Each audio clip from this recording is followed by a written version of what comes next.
মাথার উপর খরতাপ, বাতাসে অস্বস্তি, টানা 3 দফায় বাড়ল হিট অ্যালার্ট। খাল দখল আর সবুজ নিধনে কংক্রিটে ঠাসা এখন ঢাকা। নগরায়নের পরিকল্পনা নিয়ে প্রশ্ন তোলেন খোদ mayor. We must speak out against all forms of aggression and atrocities and say no to war.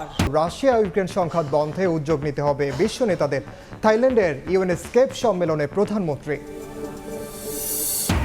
ভিত্তিহীন অভিযোগে ভরা যুক্তরাষ্ট্রের মানবাধিকার প্রতিবেদন, পররাষ্ট্র মন্ত্রণালয়ের প্রতিক্রিয়া, এড়িয়ে যাওয়া হয়েছে বিএনপির রাষ্ট্রবিরোধী সহিংসতার তথ্য। এবং বাজার থেকে উধাও 1 ও 2 লিটারের বোতলজাত সয়াবিন তেল। মিল মালিকদের 10 টাকার প্রস্তাবে সরকার বাড়িয়েছে মাত্র 4 টাকা। ক্ষোভ থেকেই সরবরাহ সংকট বলছেন ব্যবসায়ীরা।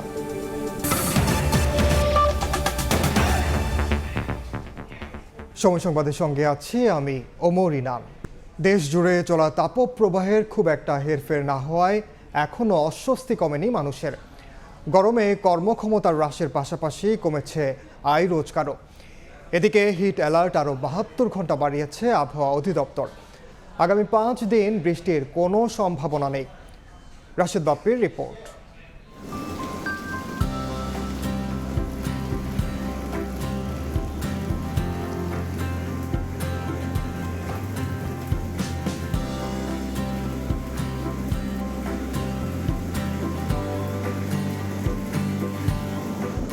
একেই বুঝি বলে বিনা মেঘে বৃষ্টিপাত। কংক্রিটের শহরে খরতাপে পোড়া মানুষটির জন্য যা ধরা দিয়েছে ঠিক যেন আশীর্বাদ রূপে। তাই তো ক্ষণিকের জন্য হলেও সিটি কর্পোরেশনের গাড়ির নিচে নিজেকে একটু ভিজিয়ে নেয়া, অতৃপ্ত হৃদয়ে প্রশান্তির ছটা। ওটাই অস্বাভাবিক, গরমের মাত্রা যে অফিস থেকে বের হয়ে পুরো শার্ট ভিজে যাচ্ছে। অফিসের তাগিদে বা জীবিকার তাগিদে আসছি, কষ্ট হচ্ছে। রাতেও ঘুমাতে পারি না। ফ্লোরে তোষক কি, আমি ফ্লোরে শুয়ে যাই। একটু রেস্ট নিতেছি, বাইরে একটু গরম কম, বাতাস আছে, একটু শান্তি হইতেছে। একটা খ্যাপ মারলে আর একটা খ্যাপ মারতে পারতেছি না, আর মনে করি অনেক পিপাসা। প্রচুর গরম, ঘুম হয় না, শান্তি নাই, বুঝছেন, গাড়ি চালাও শান্তি নাই, খ্যাপ নাই। অত্যন্ত শরীর ঘামতাছে, আমাদের খুব আসলে কষ্ট হইতেছে। সব জায়গায় গরম, সব জায়গায় গরম, কোনো শান্তি নেই কোথাও। গরমে বিদিস না, মানুষের অতিষ্ঠ জীবন। ঠান্ডা জায়গায় পাইলে একটু স্থান হলে একটু জিরাই রেস্ট লই। বিদ্যমান তাপমাত্রা সামনের দিনেও অব্যাহত থাকবে জানিয়ে আবহাওয়া অফিস বলছে, পরিস্থিতি স্বাভাবিক হতে বিক্ষিপ্ত বৃষ্টিপাত যথেষ্ট নয়, প্রয়োজন বিস্তীর্ণ এলাকা জুড়ে বৃষ্টির দেখা। 1 থেকে 2 দিন স্বস্তি হতে পারে যদি এরকম স্কোয়ার লাইন থেকে বড় মানের একটা বৃষ্টি হয়। তা আগামী 5 দিনও যদি আমি বলি, সেরকম সম্ভাবনাটা খুবই কম। বাংলাদেশের পশ্চিমে বা তার আশেপাশে কোথাও বৃষ্টি হয়। বাংলাদেশের লোকালি আমি আগে বলছি যে স্থানীয়ভাবে যদি কিছু বৃষ্টি হয়, সেটা সামান্য প্রভাব পড়তে পারে, দীর্ঘমেয়াদী কেমন একটা প্রভাবের সম্ভাবনা নেই। আগামী মে মাসে বৃষ্টিপাত বাড়লে দাবদাহ অবস্থার কিছুটা পরিবর্তন হতে পারে বলে ধারণা সংশ্লিষ্ট দপ্তরের। নয় বিপর্যস্ত সকল প্রাণ প্রকৃতি। গা জ্বলা গরম থেকে এখন শুধুই গা জুড়ানো বৃষ্টির অপেক্ষা। রাশেদ বাপ্পি, সময় সংবাদ, ঢাকা। তাপপ্রবাহের আরও খবর জানাতে এই মুহূর্তে রাজশাহীর বাগমারায় আছেন সহকর্মী সাইফুর রহমান রকি এবং খুলনা মেডিকেল কলেজ হাসপাতালে আছেন সহকর্মী বেল্লাল হোসেন সজল। সরাসরি শুরুতে যাচ্ছি রকির কাছে।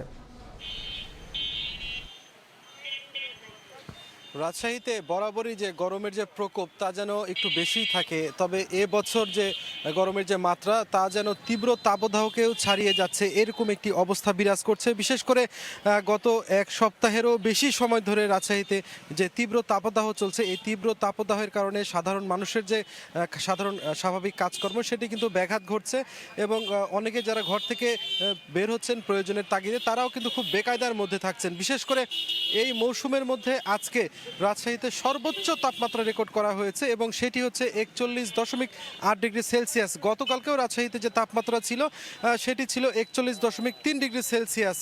এভাবেই কিন্তু তাপমাত্রা 42 ডিগ্রি সেলসিয়াস ছুঁই করছে। আপনারা বুঝতেই পারছেন, তাপমাত্রা পারদ যখন 42 ডিগ্রিতে ঠেকে, তখন সাধারণ মানুষের যে দুঃখ কষ্ট বা দুর্ভোগ সেটি আসলে এক অনন্য মাত্রায় কিন্তু এটা পৌঁছে যায়। বিশেষ করে আমরা সাধারণ নগরবাসীর সাথে যেমনটি কথা বলেছি, সাধারণ নগরবাসীও বলছেন তারা চরম দুর্ভোগের মধ্যে আছেন, তারা স্বাভাবিক কাজকর্ম করতে পারছেন না, খুবই বেকায়দার মধ্যে আছেন এবং যারা ঘর থেকে বের হচ্ছেন, ছাতা নিয়ে বের হচ্ছেন অনেকে প্রয়োজনের তাগিদে, তারাও কিন্তু খুব কষ্টের মধ্যে দিয়ে হাঁসফাঁস করছেন, এমনটি একটা অবস্থা কিন্তু রয়েছে। আমরা এখন রাজশাহীর যে বাগমারা, সেটি শহরের চেয়ে গ্রামে কিছুটা স্বস্তিতে মানুষ থাকলেও কিন্তু এই যে গরমের তাপমাত্রা যে পারদ সেটি কিন্তু এত বেশি মাত্রায় বেড়ে গেছে, সেখানেও কিন্তু কোনো ধরনের স্বস্তিতে নেই। অনেক কিন্তু পুকুর বা নদীতে নেমে পড়ছেন এই গরমের হাত থেকে কিন্তু রেহাই পেতে।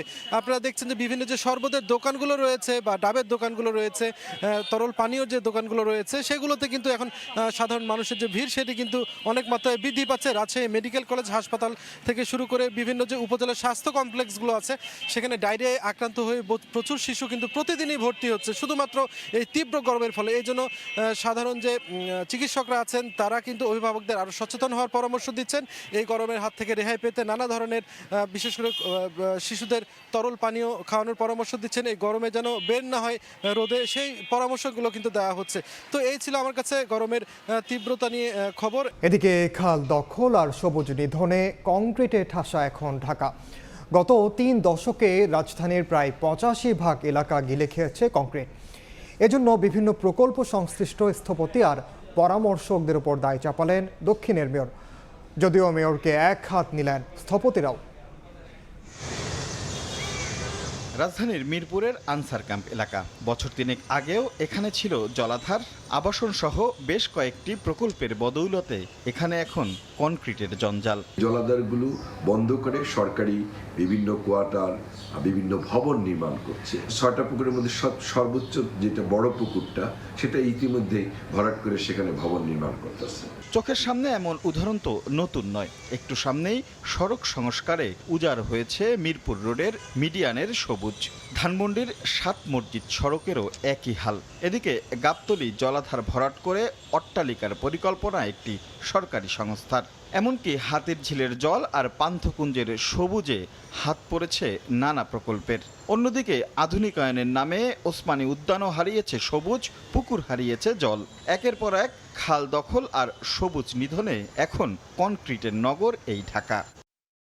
ঢাকা প্ল্যানার্স ইনস্টিটিউট বিআইপি এর তথ্য বলছে 1999 সালে ঢাকার কনক্রিটের আচ্ছাদিত এলাকা ছিল 64.99 ভাগ। 2009 সালে যা 77.18 ভাগ। 2019 সালে সেই পরিসংখ্যান 81.82, বর্তমানে যা প্রায় 85 ভাগ। অর্থাৎ ইট পাথর যেন ধীরে ধীরে গিলে খাচ্ছে সবুজ আর জল।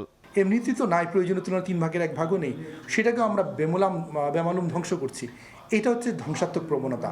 রাষ্ট্রীয় নীতি নির্ধারণের পর্যায়ে অবকাঠামোর যে গুরুত্ব, যে তাৎপর্য, সবুজ রক্ষায় তো সেই তাৎপর্যটা সেভাবে নাই। উন্নয়নের নামে একের পর এক প্রকল্প হলেও তা কতটা পরিবেশ বান্ধব এ নিয়ে প্রশ্ন তুলেছেন খোদ নগর পিতা, যাদের পরামর্শে এসব প্রকল্প সরাসরি তাদের দিকেই আঙুল তুলেন তিনি। যদিও স্থপতিরাও এক হাত নিয়েছেন মেয়রের। বিশেষজ্ঞ যারা তাদের পরামর্শক হয়, সেই ক্ষেত্রে কিন্তু তারা দায়িত্বশীল ভূমিকা পালনে ব্যর্থ। আমরা এখন পর্যন্ত মেয়রদের কাছ থেকে প্রতিশ্রুতি পেয়েছি খাল উদ্ধারের, কিন্তু এখন পর্যন্ত কোনো বাস্তবমূলক প্রকল্প দেখি নাই, সংখ্যা দিয়ে লক্ষ লক্ষ গাছ কাটার প্রতিশ্রুতি ছাড়া। তারা বলে একসময় সবুজায়ন হতে হবে, আবার প্রকল্প যখন সাজায় তখন কিন্তু গাছ কেটেই সাজায়। বলে যে জলাশয় রক্ষা করতে হবে, কিন্তু জলাধার রক্ষা করতে হবে, কিন্তু যখন পরামর্শ দেয় তখন কিন্তু সেই জলাধারকে সংকুচিত করে সেখানেই কিন্তু খুঁটি বসায়। যেসব উন্নয়ন প্রকল্পে সবুজায়ন, জলাধার সংরক্ষণ ইত্যাদির তাগিদ দেওয়ার মধ্যে দিয়ে একটি সমন্বিত উন্নয়ন নিশ্চিতের চেষ্টা করা হচ্ছে, সেগুলোকে বক্র দৃষ্টিতে বিভিন্ন রকম মন্তব্যের মধ্যে দিয়ে তার দায় মোচনের কোনো সুযোগ নাই। প্রশ্নটা তাই অপরিকল্পিত উন্নয়নে। যদিও প্রাণ প্রকৃতিকে প্রাধান্য দিয়েই উন্নয়নের পরিকল্পনার পক্ষে কথা বলছেন উভয় পক্ষ। ঘুষ খেলে তো হুঁশ ফেরার কথা, কিন্তু বছরের পর বছর এমন মাসুল দেওয়ার পরেও সেই পথে পা বাড়াচ্ছে কে? বরঞ্চ উন্নয়নের পায়ের তলায় পৃষ্ঠ এখন সবুজ। তাই তো স্বাভাবিকভাবেই প্রশ্ন জাগে, এই নগরের ভাগ্যটা বদলাবে কে? রাশেদ লিমন, সময় সংবাদ, ঢাকা। এক পশলা বৃষ্টির জন্য আজও সারা দেশে আদায় হলো ইস্তিসকার নামাজ। অশ্রুসিক্ত নয়নে রহমতের বৃষ্টি প্রার্থনা করেন হাজার হাজার মুসল্লি। সূর্যের নিচে আমরা তোমার দরবারে হাজির হয়েছি। কাঠফাটা রোদে যেন টিকে থাকা দায়। তাপমাত্রার ঊর্ধ্বমুখী পারদে ধৈর্যহারা হবার উপক্রম প্রাণীকুলের। এ অবস্থায় বৃষ্টির অপেক্ষায় চাতকের মতো আকাশ পানে চেয়ে সবাই। সুন্নত মাথায় রেখে ইস্তিস্কার নামাজের মাধ্যমে সেই চাওয়াকেই আল্লাহর কাছে পৌঁছাতে চান মুসল্লিরা। খরতাপ উপেক্ষা করে খোলা ময়দানে খুলনা, বরিশাল, চট্টগ্রাম, ঝিনাইদহ, বগুড়া সহ দেশের বেশ কয়েকটি জেলায় আজও ইস্তিস্কার নামাজ আদায় হয়।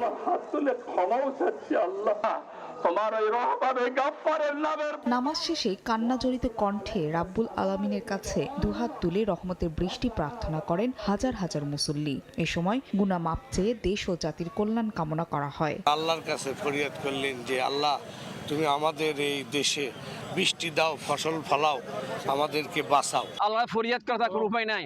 আল্লাহ বলছে, বান্দা তুমি আমাকে ডাকো, আমি তোমাকে সাড়া দেব। সে আশা নিয়ে আমরা তোমার দূর হাত বাড়াই দিচ্ছি আল্লাহ।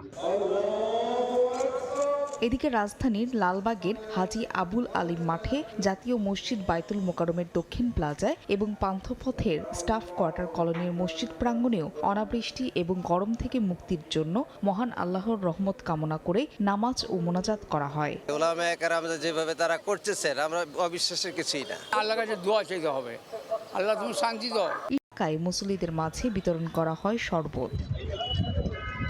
ফাহরিয়া ফারজানা, সময় সংবাদ। টানা লোডশেডিংয়ে বিপাকে পড়েছে দেশের তৈরি পোশাক খাত। বিদ্যুতের বিকল্প হিসেবে জেনারেটর চালিয়ে কারখানা চালু রাখতে কিনতে হচ্ছে কোটি কোটি টাকার ডিজেল। আবার ভোল্টেজের ওঠানামায় নষ্ট হচ্ছে মূল্যবান যন্ত্রপাতি। শাখাউত্তিপুর ক্যামেরায় বিস্তারিত জানাচ্ছেন কমল দে। দেশের গার্মেন্টস সেক্টরের ওয়ার্কিং আওয়ার হিসেবে এর মাঝে সন্ধ্যা ৬টা কিংবা রাত ৮টা পর্যন্ত কোনো কোনো প্রতিষ্ঠানে ওভারটাইম হিসেবে শ্রমিকেরা কাজ করছেন। কিন্তু এই মূল ওয়ার্কিং আওয়ারের অর্ধেকের বেশি সময় কারখানায় বিদ্যুৎ না থাকায় উৎপাদন অর্ধেকে নেমে গেছে বলে অভিযোগ গার্মেন্টস ব্যবসায়ীদের। তার সাথে যুক্ত হচ্ছে বিদ্যুৎ না থাকায় আরও বেশ কিছু জটিলতা। বিশেষ করে বিদ্যুতের ভোল্টেজ ওঠানামায় নষ্ট হয়ে যাচ্ছে মূল্যবান যন্ত্রপাতি। বিদ্যুৎ আসা যাওয়ার কারণে সর্বপ্রথম আমাদের সবচেয়ে বেশি ক্ষতি হচ্ছে আমাদের যে অটোমেশনগুলো যেগুলো করা আছে, আমাদের মেশিনারি পার্টসগুলো কিন্তু নষ্ট হয়ে যাচ্ছে। কারণ এগুলো সবগুলো কম্পিউটারাইজড মেশিন, কিছুতে আপনার এই বিদ্যুৎ আসা যাওয়ার কারণে কিন্তু এই পার্টসগুলো ঘন ঘন নষ্ট হয়। গার্মেন্টস ব্যবসায়ীদের দাবি, বিদ্যুৎ সংকটে ছোট কারখানাগুলোতে প্রতিদিন 22 থেকে 30 হাজার টাকার এবং বড় কারখানাগুলোকে 50 থেকে 70 হাজার টাকার ডিজেল কিনতে হচ্ছে। দেশের প্রায় 4,500 গার্মেন্টস কারখানায় এই খাতে প্রতিদিন বাড়তি খরচ হচ্ছে 15 থেকে 20 কোটি টাকা। যুদ্ধসহ বৈশ্বিক সংকটের মুখে অস্থির সময় পার করছে দেশের তৈরি পোশাক খাত। এর মাঝে নতুন সংকট দেখা দিয়েছে বিদ্যুতের টানা লোডশেডিং। আর এর ফলে চতুর্মুখী সংকটের পড়তে হচ্ছে দেশের গার্মেন্টস শিল্পকে। আর এই সংকট থেকে উত্তরণের জন্য নিরবিচ্ছিন্ন বিদ্যুৎ সরবরাহের কোনো বিকল্প দেখছেন না বিজিএমইএ নেতারা। চট্টগ্রামের নাসিরাবাদ শিল্পাঞ্চল থেকে কমল দে, সময় সংবাদ। তাপপ্রবাহের কারণে সারা দেশের শিক্ষা প্রতিষ্ঠানের ছুটি আরও বাড়ানো হবে কিনা সে বিষয়ে 2-1 দিনের মধ্যে সিদ্ধান্ত নেওয়া হবে বলে জানিয়েছেন শিক্ষা প্রতিমন্ত্রী বেগম শামসুন নাহার। সচিবালয়ে সাংবাদিকদের প্রশ্নের জবাবে প্রতিমন্ত্রী বলেন, আবহাওয়া অফিসের পূর্বাভাস বিবেচনা করে সিদ্ধান্ত নেওয়া হবে। বলেছে যে তাপমাত্রাটা বাড়বে, তবে 2 দিন আমাদের আছে ছুটি, বন্ধ আছে। সেই কারণে আমরা মনে করতেছি যে আমরা একটু দেখে তার পরবর্তী টাইমে আমরা এটা সিদ্ধান্ত নেব। বিকল্প আমি তো বললাম অনলাইনে আছে, কিন্তু সেটা আমরা পরে দেখবো। এখন তো সব গ্রামগঞ্জে তো স্কুল আছে, তারা তো অনলাইনে অভ্যস্ত না।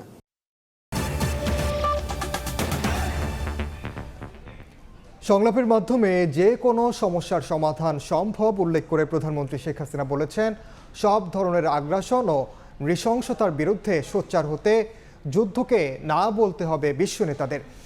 শিগগিরই রাশিয়া, ইউক্রেন, ইরান, ইসরায়েল যুদ্ধ বন্ধের উদ্যোগ নিতে সংশ্লিষ্ট নেতাদের প্রতি আহ্বান জানান তিনি।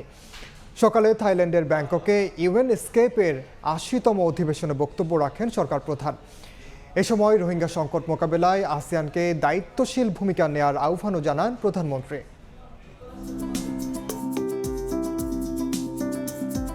বদলে যাচ্ছে বিশ্ব পরিস্থিতি, আধুনিকতা আর প্রযুক্তির মিশেলে বদলাচ্ছে সামাজিক বাস্তবতা, এমনকি দৈনন্দিন জীবনযাত্রা।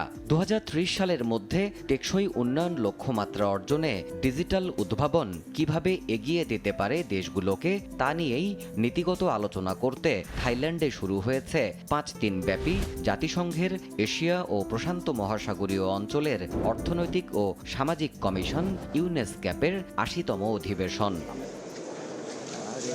ব্যাংককে জাতিসংঘ সম্মেলন কেন্দ্র বা ইউএনসিসিতে বৃহস্পতিবার সকালে বসে সংস্থাটির ৮০তম অধিবেশন, যেখানে এশিয়া ও প্রশান্ত মহাসাগরীয় অঞ্চলের দেশগুলোর পাশাপাশি অংশ নিয়েছে বাংলাদেশ। নেতৃত্ব দিচ্ছেন প্রধানমন্ত্রী Sheikh Hasina. We remain confident about eradicating extreme poverty by 2030. শীর্ষ নীতি নির্ধারকদের বক্তব্য পর্বে বাংলাদেশের পক্ষে কথা বলেন সরকার প্রধান। তিনি বলেন, রোহিঙ্গাদের নিরাপদ প্রত্যাবাসনে মিয়ানমারকে রাজি করাতে আসিয়ানকে দায়িত্বশীল ভূমিকা রাখতে হবে। Conflicts in Myanmar, the Rohingya repatriation process is also getting delayed. This is creating serious security risk within and beyond our territories. I take this opportunity to call upon the Asia-Pacific region, especially ASEAN, to play a proactive role in resolving the volatile situation in Myanmar. Bangladesh সব ধরনের যুদ্ধ ও আগ্রাসনের বিরুদ্ধে জানিয়ে প্রধানমন্ত্রী বিশ্ব নেতাদের চলমান যুদ্ধ বন্ধের আহ্বান জানান। We must speak out against all forms of aggression and atrocities and say no to war. I also want to mention the war is going on. Genocide is going on in Palestine. War cannot give any solution, only loss of life. Through discussion, I think any problem can be solved. I call upon the world leaders to stop the war. পরে প্রধানমন্ত্রীর সঙ্গে সৌজন্য সাক্ষাৎ করেন জাতিসংঘের under secretary general এবং এসক্যাপের নির্বাহী সচিব আরমিদা সালসিয়া আলিস জাবানা। সফর সঙ্গী অর্থমন্ত্রী, পররাষ্ট্রমন্ত্রী সহ উপস্থিত ছিলেন জাতির পিতার দৌহিত্র রাদওয়ান মুজিব সিদ্দিক এবং ঊর্ধ্বতন কর্মকর্তারা। এ সময় ইউএনসিসি ভবনে সম্মেলন উপলক্ষে বাংলাদেশের প্যাভিলিয়ন পরিদর্শন করেন প্রধানমন্ত্রী। সঙ্গে ছিলেন আরমিদা সালসিয়া আলিস জাবানা। দেবাশিস রায়, সময় সংবাদ। বাংলাদেশের মানবাধিকার পরিস্থিতি নিয়ে যুক্তরাষ্ট্রের প্রতিবেদন ভিত্তিহীন অভিযোগে ভরা বলে দাবি করেছে পররাষ্ট্র মন্ত্রণালয়। ধারণাপ্রসূত বেসরকারি বিভিন্ন অনির্ভরযোগ্য সূত্র থেকে তথ্য নেওয়া হয়েছে বলেও জানানো হয়। মার্কিন প্রতিবেদনের আনুষ্ঠানিক প্রতিক্রিয়ায় বলা হয়, জাতীয় নির্বাচনের আগে বিএনপির রাষ্ট্রবিরোধী সহিংস কর্মকাণ্ড এড়িয়ে যাওয়া হয়েছে। বেগম জিয়াকে এই গৃহবন্দী উল্লেখ করার তথ্যটি সঠিক নয় বলেও জানান মুখপাত্র। 2023 সালে বাংলাদেশের মানবাধিকারের পরিস্থিতি নিয়ে যুক্তরাষ্ট্রের পররাষ্ট্র দপ্তর প্রতিবেদন প্রকাশ করে সোমবার। যুক্তরাষ্ট্রের এই প্রতিবেদন নিয়ে বৃহস্পতিবার আনুষ্ঠানিক প্রতিক্রিয়া জানালো বাংলাদেশ। পররাষ্ট্র মন্ত্রণালয়ের মুখপাত্র বলেন, চলমান প্রবণতার ধারাবাহিকতায় বিচ্ছিন্ন এবং ভিত্তিহীন অভিযোগ লক্ষ্য করা গেছে মার্কিন প্রতিবেদনে, যার অনেক তথ্য অনির্ভরযোগ্য সূত্র থেকে নেয়া। It is also apparent that the report mostly relies on assumptions and unsubstantiated allegations drawn from local and international non-government organizations, including anonymous sources, many of which are supported by the US government or related entities. As such, some of the inherent and evident biases in the reporting pattern are quite evident. প্রতিবেদনকে পক্ষপাতমূলক ইঙ্গিত করে পররাষ্ট্র মন্ত্রণালয়ের মুখপাত্র বলেন, দ্বাদশ জাতীয় নির্বাচনের আগে বিএনপি এবং তার রাজনৈতিক মিত্রদের সহিংসতা ও ভাঙচুরের তথ্য এড়িয়ে যাওয়া হয়েছে। It fails to reflect the violence and vandalism perpetrated by BNP and its political allies, which often disrupted lives of general people and resulted in damage of public and private property. এদিকে বেগম খালেদা জিয়া গৃহবন্দী মার্কিন প্রতিবেদনের এমন দাবি সঠিক নয় জানিয়ে ব্রিফিংয়ে বলা হয়, নির্বাহী আদেশে জামিনে আছেন BNP chairperson. Contrary to what the report claims, the former Prime Minister Begum Khaleda Zia is a convicted person. Tajwar Mahmud, সময় সংবাদ, ঢাকা। মানসিক ভারসাম্য হারিয়ে বিএনপির বিরুদ্ধে আওয়ামী লীগ পাল্টা কর্মসূচি দিচ্ছে বলে অভিযোগ করেছেন সিনিয়র যুগ্ম মহাসচিব রুহুল কবির রিজভী। নয়াপল্টনের কেন্দ্রীয় কার্যালয়ের সামনে এক অনুষ্ঠানে এই কথা বলেন তিনি। মানসিকভাবে বাধা দিবেন বিএনপির নেতাকর্মীদেরকে, এই জন্য নাকি উনারা পাল্টা কর্মসূচি দেন। তো এইটা মানসিকভাবে ভারসাম্য যাদের হারায় তারাই এই কথা বলতে পারে। এই কাজগুলো তো করে পাড়া মহল্লার গুন্ডারা, পাড়া মহল্লার সন্ত্রাসীরা। শেখ হাসিনার আরেকটা দামি নির্বাচন করতে চাচ্ছেন, উপজেলা নির্বাচন। আরে বাপরে বাপ। আবারও শহরে শহরে বইছে ভোটের আমেজ। প্রতীক বরাদ্দের পর আনুষ্ঠানিকভাবে শুরু হয়েছে প্রথম ধাপের উপজেলা পরিষদ নির্বাচনের প্রচারণা। 4 ধাপের 6ষ্ঠ উপজেলা পরিষদ নির্বাচনের প্রথম ধাপে 152 উপজেলায় ভোট গ্রহণ হবে আগামী 8 মে। এসব উপজেলায় চেয়ারম্যান, সাধারণ ভাইস চেয়ারম্যান ও সংরক্ষিত ভাইস চেয়ারম্যান পদে হবে সাধারণ নির্বাচন। ইসি থেকে প্রার্থীদের মধ্যে প্রতীক বরাদ্দ দেয় উপজেলাগুলোতে এখন পুরোপুরি নির্বাচনী পরিবেশ। ভোটারদের মন জয় করতে প্রার্থীরা এখন দাঁড়ে দাঁড়ে ছুটে বেড়াচ্ছেন। অধিকাংশ উপজেলাতেই আওয়ামী লীগের একাধিক প্রার্থী নির্বাচনের প্রতিদ্বন্দ্বিতা করছেন। তবে বরাবরের মতো বিএনপি এবারও মাঠের বাইরে।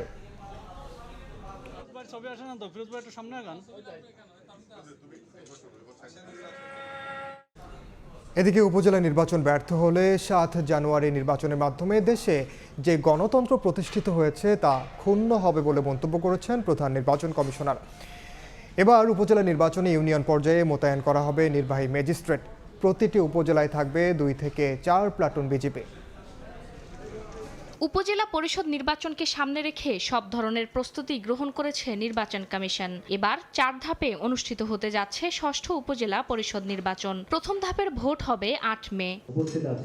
নির্বাচন সুষ্ঠু করতে আইনশৃঙ্খলা বাহিনীর সঙ্গে দফায় দফায় বৈঠক করছে ইসি। বৃহস্পতিবার নির্বাচন ভবনে মাঠ প্রশাসনের সঙ্গে আইনশৃঙ্খলা বিষয়ক সভার আয়োজন করে নির্বাচন কমিশন। প্রধান নির্বাচন কমিশনারের সভাপতিত্বে এ সময় উপস্থিত ছিলেন মাঠ প্রশাসনের কর্মকর্তা সহ ইসি সচিব ও কমিশনাররা। এবার উপজেলা নির্বাচনে ইউনিয়ন পর্যায়ে মোতায়েন করা হবে নির্বাহী ম্যাজিস্ট্রেট। প্রতিটি উপজেলায় থাকবে 2 থেকে 4 প্লাটুন বিজিবি। সার্বিক বিষয় আদি ছিল যে সুষ্ঠু নির্বাচনের ক্ষেত্রে মাঠ প্রশাসনে কর্মরত উপজেলা প্রশাসন, জেলা প্রশাসন, পুলিশ বাহিনী, আনসার বাহিনী, বিজিবি সহ নির্বাচন কমিশনের সাথে যাতে একটি সমন্বয় হয় এবং সমন্বয়ের মাধ্যমে কোথাও যদি কোনো ঘাটতি থাকে সেটাকে যাতে পরিপূর্ণ করে একটি সুষ্ঠু সুন্দর নির্বাচন উপহার দেওয়া যায়। সভায় প্রধান নির্বাচন কমিশনার বলেন, এবার উপজেলা নির্বাচন ব্যর্থ হলে 7 জানুয়ারির নির্বাচনের মাধ্যমে দেশে যে গণতন্ত্র প্রতিষ্ঠিত হয়েছে তা ক্ষুণ্ণ হবে। যদি এই ক্ষেত্রে আমরা ব্যর্থ হই তাহলে আমাদের যে গণতন্ত্রের যে অগ্রযাত্রা, যেটা দৃষ্টান্ত আপনারা প্রতিষ্ঠিত করেছেন সাধারণ নির্বাচনে, সেটাও ক্ষুণ্ণ হয়ে যেতে পারে। উপজেলা নির্বাচনের প্রথম ধাপের ভোটে প্রতিদ্বন্দ্বী না থাকায় জয় নিশ্চিত হয়েছে 25 জনের। ফারজানা আক্তার, সময় সংবাদ, ঢাকা। বাজারে হঠাৎ কমে গেছে 1 ও 2 লিটারের বোতলজাত সয়াবিন তেলের সরবরাহ। কেন কমে গেল? ব্যবসায়ীদের দাবি, মিল মালিকদের 10 টাকার প্রস্তাবে সরকার বাড়িয়েছে মাত্র 4 টাকা। সেই ক্ষোভ থেকেই সরবরাহ সংকট। সয়াবিন তেলের লিটারে 10 টাকা দাম বাড়ানোর দাবি ছিল ব্যবসায়ীদের। বাণিজ্য মন্ত্রণালয় 4 টাকা বাড়িয়ে প্রজ্ঞাপন দেয় গেল 18 এপ্রিল। সপ্তাহ পার হলেও এখনও নতুন দামে বিক্রি করছেন না ব্যবসায়ীরা, বরং পুরনো মজুদ শেষ না হওয়ার অজুহাত তাদের। শুধু তাই নয়, বাজার পরিস্থিতি বলছে 1 ও 2 লিটারের তেলের সরবরাহ অনেকটাই কমে গেছে এই কদিনে, যা বাড়িয়ে দিচ্ছে আগেই বাজারে আসা সয়াবিন তেলের দাম। 63 টাকা যেটা ছিল সেটা দ্বারা মানে দামের বাড়ার কথা শুনেই বাড়াইতেছে, মানে ওই রেটে গায়ে রেট কিন্তু 63, বাজার নিচ্ছে বাড়তি। যারা আছে আমরা এরা তো মনে করেন বাজারে আসতে জিনিস কিনতেই পারি না দামের জন্য। আমাদের কিনতেই হবে, দাম যাই হোক, না কিনে তো উপায় নেই। তো হঠাৎ কেন সরবরাহ সংকটের দিকে যাচ্ছে ছোট বোতলের ভোজ্য তেল? এমন প্রশ্নে খুচরা বিক্রেতাদের উত্তর, ডিলাররা সরবরাহ করছেন না চাহিদা মতো। চাহিদা অনুযায়ী তেল দিচ্ছে না। 1 লিটার 2 লিটার তেলের সরবরাহ খারাপ আজকে 2-3 দিন ধরে। তো আমাদের কাছে পুরান লিটার কিছু তেল আছে, নতুন প্রোডাক্ট এখনো আইসা পড়ছে না আর কি। ঠিক আছে, 5 লিটার কিছু সরবরাহ হয়েছে, 1 litre 2 litre 3 litre half litre এগুলো এখনো আসে না। ডিলাররা আবার দায়িত্ব এড়ান মিলারদের কাঁধে দায় চাপিয়ে। অনেকে ডিউ করে নাই, নতুন করে ডিউ করে নাই, আর এই জন্য ওইসব ডিলাররা মাল পাচ্ছে না। আর আমরা তো অনেক সবসময় ডিউ করতে হয় আমাদের, এই জন্য আমাদের পর্যাপ্ত পরিমাণ মাল থাকে। ডিউ করে না, দেখা যায় রেট বেড়ে গেছে, রেটে কোনো ছাড় দেয় কিনা এগুলোর দিকে তাকায়, একটু সময় নেয়। যদিও ক্যাব বলছে বোতলজাত তেলের গায়ে লিটার প্রতি 10 টাকা বৃদ্ধির লেবেল অনেক আগেই ছাপিয়েছেন মিল মালিকরা। সরকার 4 টাকা যখন বৃদ্ধি করে তাদের সকল ফন্দি আটকে যায়, যার কারণে এখন নতুন দরের তেলের সরবরাহ কমিয়েছেন তারা। তাদের যে প্রস্তাবটি এটা কার্যকর না হওয়াতে তারা বিভিন্ন ফন্দি বিক্রি করতে চেষ্টা করেন এবং তারই পরিপ্রেক্ষিতে তারা ইতিপূর্বে যেরকম করে থাকেন দাম বাড়ানোর আগে তারা সরবরাহটা বন্ধ করে দেন। 10 টাকার যদি ট্যাগ তৈরি করে থাকেন তাহলে তো মানে ওইটা আবার এখন কার্যকর না। তো সেই কারণে মানে এই সমস্যাটি হচ্ছে বলে ধারণা। এই অবস্থায় বাজারে আসা ভোক্তাদের দাবি, কেউ বাজারকে ইচ্ছে মতো নিয়ন্ত্রণ করতে না পারে সেদিকে বাড়াতে হবে সরকারের নজরদারি। সাইফুল ইসলাম, সময় সংবাদ, ঢাকা। পতেঙ্গার বে টার্মিনালের পাশাপাশি মাতারবাড়ি গভীর সমুদ্র বন্দরকে পুঁজি করে চট্টগ্রাম বন্দরকে রিজিওনাল হাব হিসেবে গড়ে তোলার প্রক্রিয়া শুরু করেছে কর্তৃপক্ষ। এতদিন শ্রীলঙ্কার কলম্বো কিংবা সিঙ্গাপুর বন্দর পর্যন্ত ছিল চট্টগ্রাম বন্দরমুখী জাহাজের গন্তব্য। অন্তত 12 বিলিয়ন মার্কিন ডলার বিদেশি বিনিয়োগের আশ্বাসে ইউরোপ আমেরিকাগামী জাহাজ চলাচলে চট্টগ্রাম বন্দরকে ট্রান্সশিপমেন্ট গন্তব্য হিসেবে গড়ে তোলা হবে। শাখাউত টিপুর ক্যামেরায় কমলদের আরও একটি রিপোর্ট। মাত্র 6টি কন্টেনার হ্যান্ডেলিংয়ের মাধ্যমে যাত্রা শুরু করা চট্টগ্রাম বন্দর এখন বছরে হ্যান্ডেলিং করছে 32 লাখের বেশি কন্টেনার এবং 11 কোটি মেট্রিক টনের বেশি খোলা পণ্য। অথচ এখনো এই বন্দরকে ফিডার বন্দর হিসেবে বিবেচনা করছে বিশ্বের শীর্ষস্থানীয় শিপিং প্রতিষ্ঠানগুলো। মূলত চট্টগ্রাম বন্দর থেকে পণ্য নিয়ে ফিডার ভেসেলগুলোর গন্তব্য হয় শ্রীলঙ্কার কলম্বো, সিঙ্গাপুর এবং মালয়েশিয়ার তানজুম পালাপাস বন্দর। ইউরোপ আমেরিকাগামী পণ্য সেখানে অবস্থানরত মাদার ভেসেলে তুলে দেয় চট্টগ্রাম বন্দর থেকে যাওয়া ফিডার ভেসেলগুলো। তাই শুরু হয়েছে চট্টগ্রাম বন্দরকে রিজিওনাল হাব হিসেবে গড়ে তোলার প্রক্রিয়া। আধুনিক প্রযুক্তি যখন সংযুক্ত হয়, মডার্ন প্ল্যাটফর্ম তৈরি হয়, ওয়্যার হাউস তৈরি হয়, কানেক্টিভিটি যেগুলো তৈরি হয়, তখন অটোমেটিক্যালি সেটাকে কিন্তু আসলে একটা হাবে পরিণত হয়। চট্টগ্রাম বন্দরের সিসিটি এবং এনসিটিতে গত 1 দশক ধরে কন্টেনার ওঠানামার কাজে ব্যবহৃত হচ্ছে 18টি অত্যাধুনিক গ্যান্ট্রি ক্রেন। তবে জেবিসিতে আবার গ্যান্ট্রি ক্রেনের সুবিধা নেই। গত 2 বছর ধরে চলমান প্রকল্পের আওতায় অন্তত 1000 কোটি টাকা মূল্যের 104 ধরনের যন্ত্রপাতি কিনেছে চট্টগ্রাম বন্দর কর্তৃপক্ষ। তবে পার্শ্ববর্তী দেশগুলোর সাথে প্রতিযোগিতায় টিকে থাকতে আরও বেশি যন্ত্রপাতি যেমন প্রয়োজন রয়েছে, তেমনি প্রয়োজন হয়ে পড়েছে মাতারবাড়ি গভীর সমুদ্র বন্দর এবং বে টার্মিনালের কাজ দ্রুত শেষ করে অপারেশনে যাওয়ার। চিটাং বন্দর আগে ছিল গ্রিন চ্যানেলের, এখন মাত্র 5টা, এটাকে 10টা করতে হবে। আমি বারবার বলেছি, এক সময় ছিল 60টা জেডি, আমি মনে করি এটা 60টা দরকার। এটা একটা হাবের মতো হয়ে যাবে এবং এখান থেকেই কিন্তু আলটিমেটলি বিভিন্ন দেশে কিন্তু মাল আমরা কার্গো ট্রান্সশিপমেন্ট করতে পারবো। এদিকে বিভিন্ন টার্মিনাল এবং ইয়ার্ডে আগামী 2 বছরের মধ্যে অন্তত 12 বিলিয়ন মার্কিন ডলারের বেশি বিদেশি বিনিয়োগের আশা করছেন চট্টগ্রাম বন্দর চেয়ারম্যান।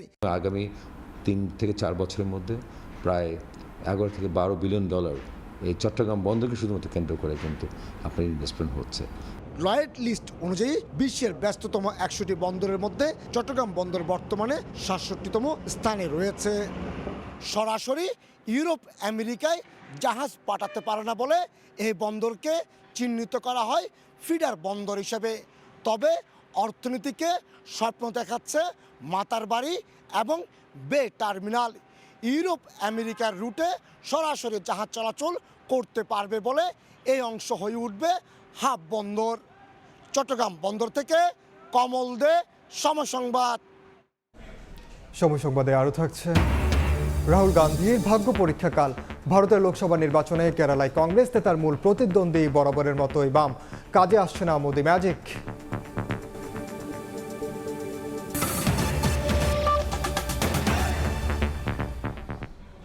শপথ নিয়েছেন আপিল বিভাগের নবনিযুক্ত 3 বিচারপতি।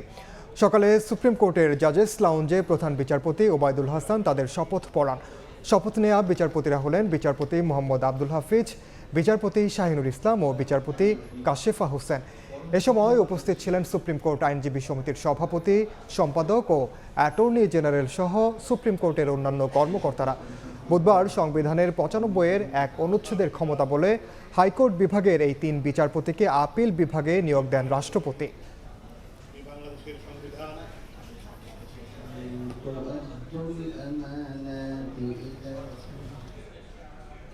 দেশের বাইরের খবর, ভারতে লোকসভা নির্বাচনে দ্বিতীয় দফার ভোটকাল। এ দফার ফোকাস রাহুল গান্ধীর কেরালা।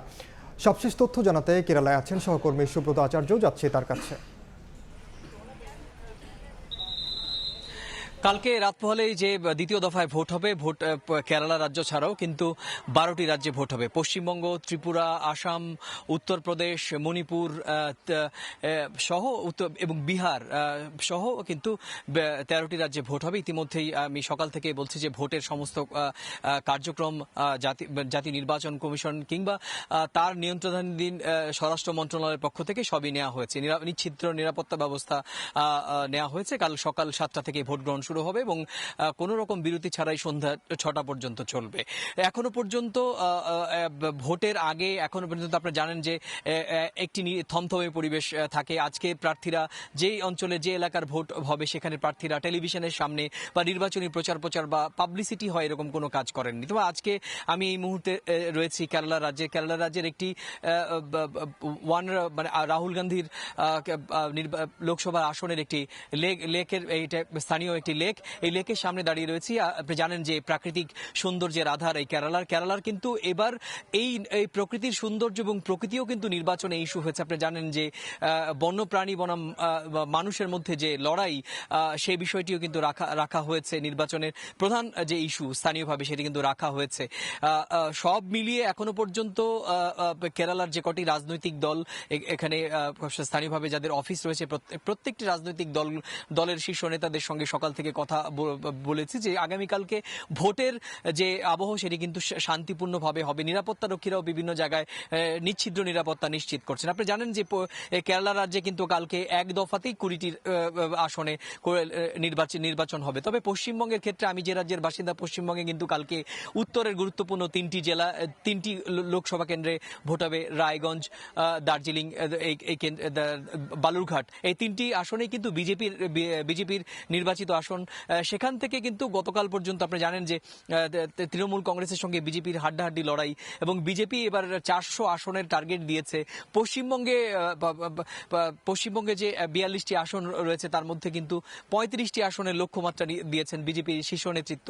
আর অন্যদিকে তৃণমূল কংগ্রেসের পক্ষ থেকে বলা হচ্ছে যে 20টি থেকে বেশি, গতবারের থেকে বেশি বিজেপিকে হারানোর যে রাজনৈতিক কৌশল মুখ্যমন্ত্রী মমতা বন্দ্যোপাধ্যায় নিয়েছেন। তো সব মিলিয়ে রাজনৈতিকভাবে আগামীকালকে কার ভাগ্যে কতগুলো আসন তারা পান সেটি কিন্তু আগামী 4 জুন ফলাফলের দিনই জানা যাবে। ততক্ষণ পর্যন্ত আমাদের অপেক্ষা করতে হবে। এই ছিল আমার কাছে ভারতের লোকসভা নির্বাচনের দ্বিতীয় দফা ভোট গ্রহণের কিছুক্ষণ আগ পর্যন্ত আমার কাছে থাকা এই সংক্রান্ত সবশেষ তথ্য। সরাসরি যুক্ত ছিলাম ভারতের কেরালায়। এবার খেলার খবর। টি-20 বিশ্বকাপের আগে অন্য খেলোয়াড়দের বাজিয়ে দেখতে এবং ভিন্ন রকম কম্বিনেশন সেট করতেই জিম্বাবুয়ে সিরিজের প্রথম 2 ম্যাচ খেলবেন না সাকিব। যে সিদ্ধান্ত নেওয়া হয়েছে কোচ, অধিনায়ক এবং নির্বাচকদের সঙ্গে আলোচনা করেই। যুক্তরাষ্ট্র একটি অনুষ্ঠানে যোগ দিয়ে এসব কথা বলেছেন সাকিব আল হাসান। তিনি বলেন, সিরিজের শুরু থেকে তার না থাকা নিয়ে যেসব আলোচনা হচ্ছে তা অবান্তর। যুক্তরাষ্ট্রে আত্মবিশ্বাস নিয়ে খেলতে পারলে ভালো কিছু করা সম্ভব বলেও মন্তব্য করেন সাকিব।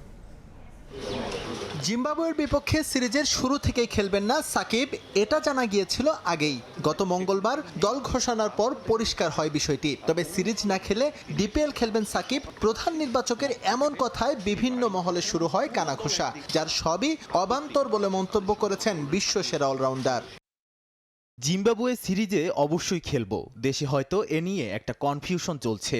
সামাজিক যোগাযোগ মাধ্যমে এটা নিয়ে কথা চলছে যে আমি জিম্বাবুয়ে সিরিজে শুরু থেকে খেলবো না, ডিপিএল খেলবো। আসলে কোচ, অধিনায়ক সবার সঙ্গে আগে কথা বলে রেখেছিলাম। কোচ বলেছিলেন 2টো ম্যাচ খেললেই হবে।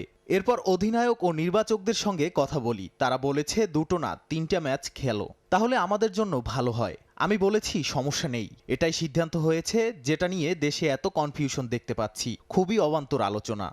বিশ্বকাপ মিশন শুরুর আগে ঘরের মাঠে জিম্বাবুয়ের বিপক্ষে শেষ প্রস্তুতি নেবে বাংলাদেশ। তাই দল নিয়ে কাঁটা ছেঁড়ার শেষ অপশন এটাই। মূলত এজন্যই সাকিবকে বিশ্রামে রেখে দলের বিভিন্ন রকম কম্বিনেশন সেট করে দেখতে চায় টিম ম্যানেজমেন্ট। আমেরিকা থাকলে ফেসবুকে বেশি সময় কাটানো হয়, দেশে থাকলে সময় পাই না। সামাজিক যোগাযোগ মাধ্যমে এসব দেখলে আমার একটু হাসিই পায়। মানুষ যে কত রকম চিন্তা করতে পারে, যা হয়েছে বিসিবি আর আমার মধ্যে আলোচনা করেই হয়েছে। কারণ আমাদের অন্যান্য খেলোয়াড়দেরও দেখা জরুরি। বিভিন্ন ধরনের কম্বিনেশন তৈরি করতে হলে আমাদের কি অবস্থায় থাকতে হবে সে প্রস্তুতিটা হয়, আমার ইচ্ছা মতো হয় না। 3 মে থেকে শুরু হবে জিম্বাবুয়ের বিপক্ষে 5 ম্যাচের টি-20 সিরিজ। এসএম ইকবাল, সময় সংবাদ। এ পর্যায়ে শীর্ষ সংবাদগুলো জানিয়ে দিচ্ছি আরেকবার। মাথার উপর খরতা, বাতাসে অস্বস্তি, টানা 3 দফায় বাড়ল হিট অ্যালার্ট। খাল দখল আর সবুজ নিধনে কংক্রিটে ঠাসা এখন ঢাকা। নগরায়নের পরিকল্পনা নিয়ে প্রশ্ন তুললেন খোদ মেয়র।